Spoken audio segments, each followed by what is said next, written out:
sakit naman ang daan. Mga saglit na inilikha, kakaibang tama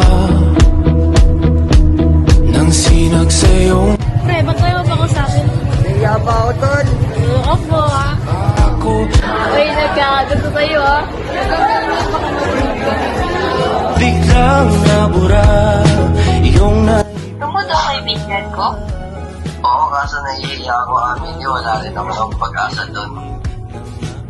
Paano mo nasabi? Hindi mo pa nga naamin sa kanya.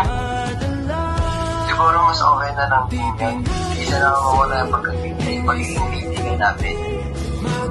Ayaw mong subukan? Nahihiya ako eh. Sa tingin mo ba may pag-asa ako? Siguro naman, wala namang mawawala mo amin ka, di ba?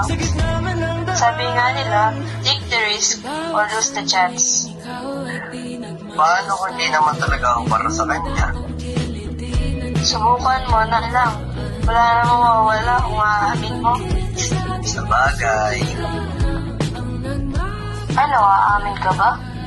pag nagkaroon ako ng lakas ng loob, lagi kasi pinapangunahan ng takot ko eh.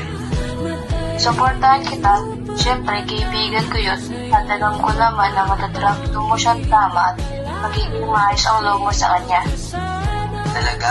Paano mo naman nasabi? Hindi naman tayo masyado nagkakasama.